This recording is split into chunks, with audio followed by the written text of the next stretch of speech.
खुलुमबाय बेयो बड'लेण्ड इंखं टेलिभिजन दिनै 5 जानुवारि 2023 बृहस्पतिबार खालि सानसेनि बरादखौ नोंथांमोननि खाथियाव लाबोदों आं सदानन्द दैमारिया।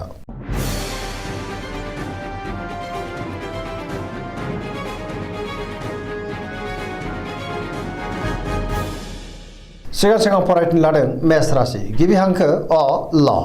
दिनैनि साना बारा मोजां नङा। सोरबाया लाजि फोनांनो नाजागोन। सांग्रां जानाया गाहाम। सुथुरनि गाज्रि नोजोर गोग्लैनोबो हागौ। गुबुनजों गोरोबनो गोब्राब जागोन। मावनो लानाय खामानिखौ मावफुंनो हागोन। गोसोखौ जोबोर गोनो गोथो मोननो हागौ। देहाया मोजाङै थागोन। अब्लाबो नाथाय जानाय लोंनायाव सांग्रां जानांगोन। बहानिफ्रायबो गाज्रि खौरांबो मोननो हागौ। रांखावरियाव मोजां अब्लाबो नाथाय खरसायाबो बांगोन। बेफार फालांगियाव मोजां होनजायो। न'खराव अननानै फैगोन। बिमा बिफानि अननाय आरो बोरखौ दिनै मोननोबो हागौ। बिदा फंबायनिफ्राय हेफाजाब मोनगोन। गोसोनि बोलोआ नाथाय अब्लाबो लोरबां जागोन। समाजाव मानबो मोनगोन। लाइमोनफोरा हरखाबै गाज्रि खौरांबो मोननो हागौ। गोसोआ दिनै जोबोर आला खाला जागोन। नेगेटिभ एनार्जिनि गोहोम गोग्लैनोबो हागौ। सांग्रां जानाया गाहाम। वृष राशि गिबि हांखो इ उ ब। दिनैनि साना मोजां आरो गाज्रिनि गेजेरजों बाबेरलांगोन। गियाननि आंखाल फैनोबो हागौ। माबा मोनसे जेंनायाव गोग्लैनांनो हागौ। गोसोखौ दिनै जोबोर गुलाय गुजाय मोनगोन। गोसोनि बोलोआ लोरबांबो जानो हागौ। मावनो लानाय खामानिखौ मावफुंनो गोब्राब जागोन। माबा नङा माबा मोनसे जेंना सोमजिनोबो हागौ। समाजाव मान मोनगोन। रांखावरियाव मोजां। बेफार फालांगियावबो मोजां होनजायो। न'खराव बिसि फिसायनि गेजेराव अननानै फैगोन। देहाया मोजाङै थागोन। अब्लाबो नाथाय जानाय लोंनायाव सांग्रां जानांगोन। गुबुननिफ्राय हेफाजाब मोननो गोब्राब जागोन। मावनो लानाय खामानिखौ मावफुंनोबो गोब्राब जानो हागौ। लोगोफोरनिफ्राय अनसायनाय मोननो गोब्राब जागोन। गोसोनि साननायफोरा देबर नांनोबो हागौ। नेगेटिभ एनार्जिनि गोहोम गोग्लैगोन। मिथुन राशि गिबि हांखो ख स। दिनैनि साना जोबोर मोजां। गोसोआ दिनै जोबोर खुसि जागोन। सोरजोंबा बाख्नाय जानो हागौ। पजिटिभ एनार्जिनि गोहोम गोग्लैनोबो हागौ। मोनफ्रोमबो बिथिङाव जाफुंसार जानो हागोन। गियाननि आंखाल जानाय नङा। गोसोखौ दिनै जोबोर गोजोननाय मोनगोन। गोसोआ जोबोर खुसिबो जागोन। देहाया मोजाङै थागोन। रांखावरियाव मोजां। बेफार फालांगियावबो जोबोर मोजां मुलाम्फा मोननो हागोन। आयाबो दिनै बांनोबो हागौ। न'खराव बिदा फंबायनि गेजेराव मोजां सोमोन्दो थागोन। बिमा बिफानि अननाय आरो बोरखौ मोननो हागोन आरो बिसि फिसायनि गेजेराव मोजां अनलायनाय फैगोन। गोसोनि बोलोआबो बांगोन। मावनो लानाय खामानिखौ थि समावनो आरो गोरलैयैनो मावफुंनो हागोन। सोरबा लोगोनिफ्राय मोजां खौरां फैनोबो हागौ। गुबुनजों दिनै मोजां सोमोन्दो लाखिनोबो रोंगोन। बहाबा थाङोब्ला दिनै जोबोर मोजां आरो मोजाङैनो हान्थिनोबो हागोन। सेंग्रा सिख्लाफ्रा जोबोर रमान्टिक जागोन आरो गावबा गावनि गोसोनि साननायखौ फोरमायनोबो हागोन। पजिटिभ एनार्जिनि गोहोम गोग्लैनो हागौ। कर्कट राशि गिबि हांखो ड ह। दिनैनि साना जोबोर मोजां। माबा मोनसे मोजां खौरां मोननोबो हागौ। गोसोखौ दिनै जोबोर गोजोननाय मोनगोन। सोरबा लोगोजों बाख्नाय जागोन। गुबुननि थाखाय गोबां मोजां खामानि मावनानै होनोबो हागौ। गोसोनि साननायफ्रा दिनै मोगथाङाव जाफुंगोन। गोसोआव पजिटिभ साननाय फैगोन। गोथों आरो गोग्गो साननो रोंगोन। गियाननि आंखाल जानाय नङा। मावनो लानाय खामानिखौ थि समावनो आरो गोरलैयैनो मावफुंनोबो हागोन। रांखावरियाव मोजां। बेफार फालांगियावबो मोजां होनजायो।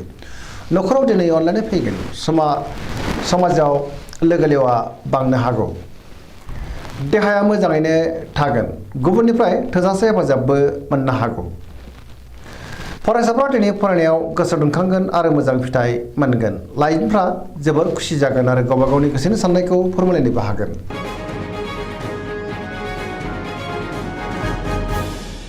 सिंह राशि गिबि हांखो म ट। दिनैनि साना मोजां आरो गाज्रिनि गेजेरजों बाबेलांनो हागौ। गोसोनि बोलोआ लोरबां जागोन। गोसोआव दिनै नेगेटिभ साननाय फैनोबो हागौ। मावनो लानाय खामानिखौ मावफुंनो गोब्राब जागोन। सोरबा लोगोनिफ्राय हरखाबै गाज्रि खौरांबो मोननो हागौ। गोसोखौ दिनै जोबोर गिलुं गिलुं आरो उसुखुथु मोनगोन। रांखावरियाव मोजां। बेफार फालांगियावबो मोजां होनजायो। गोसोनि साननायखौ गुबुननो फोरमायनो हागोन। न'खराव बिसि फिसायनि गेजेराव अनलायनाय फैगोन। समाजावबो मान मोननो हागौ। गुबुननि गोसोखौ बोनो नाथाय गोब्राब जागोन। देहाया मोजाङैनो थागोन। बयजोंबो गोरोबनो रोंनाय नङा।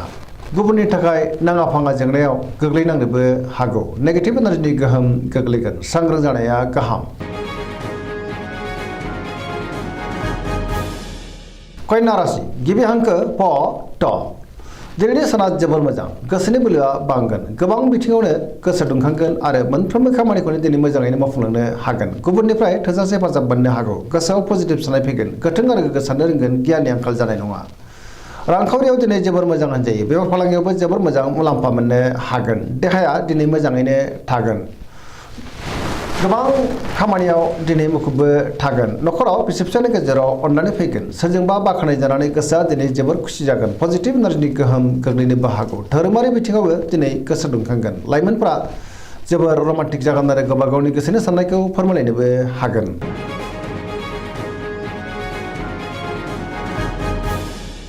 तुला राशि गिबि हांखो र ट। दिनैनि साना जोबोर मोजां। गोसोनि बोलोआ बांगोन। गावनि गोसोनि साननायखौ दिनै गुबुननो फोरमायनोबो हागोन। गोसोनि साननायफोरा मोगथाङाव जाफुंनोबो हागौ। मावनो लानाय खामानिखौ थि समावनो मावफुंनो हागोन। देहाया मोजाङै थागोन। बहाबा हान्थियोब्ला दिनै जोबोर मोजां आरो मोजाङैनो हान्थिनो हागोन। रांखावरियाव मोजां। बेफार फालांगियावबो जोबोर मोजां मुलाम्फा मोनगोन। न'खराव बिसि फिसायनि गेजेराव अनलायनाय फैगोन। समाजावबो मान मोनगोन। बेफार फालांगियाव दिनै जोबोर मोजां मुलाम्फा मोननो हागोन। गुबुननिफ्राय थोजासे हेफाजाब मोननो हागौ। लोगोफोरनि हेफाजाबखौबो मोननो हागोन। गोदान थांखि लानो रोंगोन। सेंग्रा सिख्लाफोरनि गोसोआ दिनै जोबोर रमान्टिक जागोन आरो गावबा गावनि गोसोनि साननायखौ फोरमायलायनोबो हागोन। गोसोआव दिनै पजिटिभ साननाय फैगोन। पजिटिभ एनार्जिनि गोहोमबो गोग्लैनो हागौ। धोरोमारि बिथिङावबो गोसो दुंखांनो हागौ।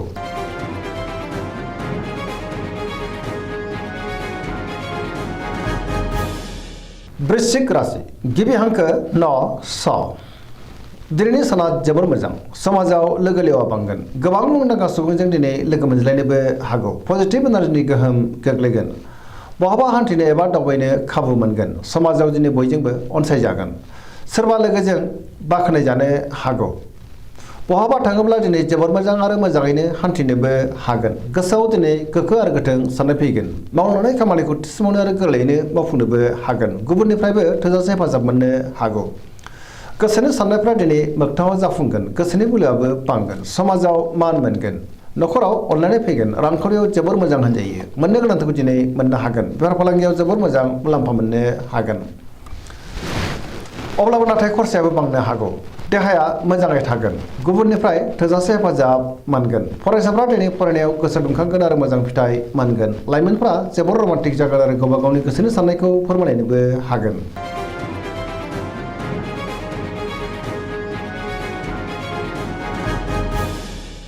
धनु राशि गिबि हांखो ध फ भ। दिनैनि साना जोबोर मोजां। गोसोआव दिनै बोलो बांगोन। मावनो लानाय खामानिखौ थि समावनो आरो गोरलैयैनो मावफुंनोबो हागोन। माबा मोनसे मोजां खौरां फैनोबो हागौ। गोसोनि साननायफ्रा दिनै मोगथाङावबो जाफुंनो हागौ। रांखावरियाव मोजां। मोननो गोनांफोरखौ दिनै मोननो हागोन। बेफार फालांगियाव जोबोर मोजां मुलाम्फा मोननो हागोन। समाजाव बयजोंबो मान होजागोन। बहाबा थाङोब्ला दिनै जोबोर मोजां आरो मोजाङैनो हान्थिनोबो हागोन। देहाया मोजाङै थागोन। अब्लाबो नाथाय जानाय लोंनायाव सांग्रां जायोब्ला गाहाम। न'खराव दिनै अननानै फैगोन। बिदा फंबायनिफ्राय थोजासे हेफाजाब मोननो हागौ।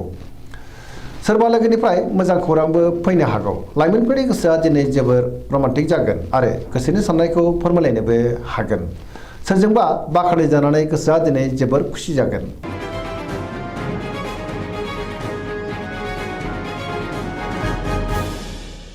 मकर राशि गिबि हांखो ख ज।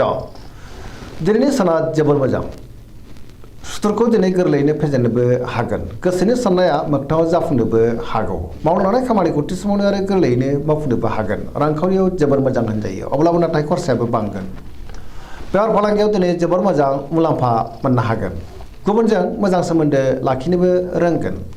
सोरबा लोगोनिफ्राय मोजां खौरां फैनोबो हागौ। मोनफ्रोमबो खामानिखौ दिनै गोरलैयैनो मावफुंनो हागोन। सिगांनि बबेबा आद्रा खामानियाबो दिनै मावफुंजानो हागौ। गोदान खामानियाव आखाइ होजेननो हागोन। न'खराव अनलायनाय फैगोन।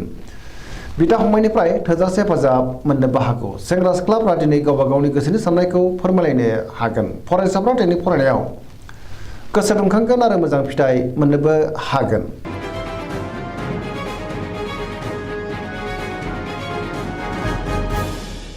कुम्भ राशि गिबि हांखो ग स दिनैनि साना बारा मोजां नङा सोरजोंबा रायखोमा जानो हागौ गुबुनजों गोरोबनो गोब्राब जागोन गोसोखौ दिनै जोबोद गोनो गोथो मोनगोन गियाननि आंखाल जानोबो हागौ मावनो लानाय खामानिखौ थि समावनो मावफुंनो हायोब्लाबो माबा नङा माबा मोनसे गोरोन्थिबो जानो हागौ बहानिफ्रायबा गाज्रि खौरांबो फैनो हागौ समाजाव नाथाय मान मोनगोन गोबां मुंदांखा सुबुंजों लोगो मोनज्लायनोबो हागौ रांखावरियाव मोजां बेफार फालांगियावबो जोबोर मोजां होनजायो देहाया दिनै मोजाङैनो थागोन न'खराव एना एनि फैनोबो हागौ गोसोनि साननायफ्रा गोरोबलायाबो जानो हागौ बिमा बिफानि अननाय आरो बोरखौ नाथाय मोननो हागोन बहाबा दावबायहैनो बा हान्थिनो खाबु मोननोबो हागौ अब्लाबो नाथाय सांग्रां जानांगोन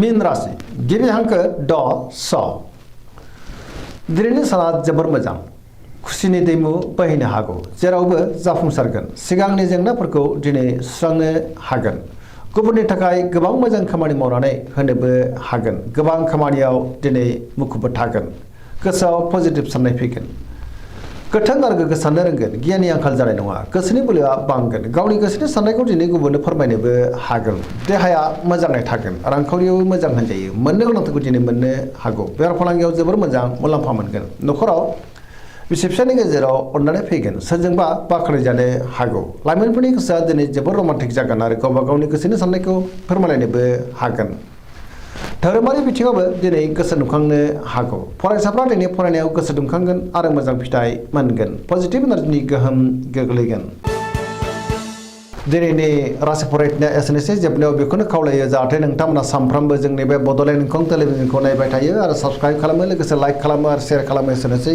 गोजोन्थों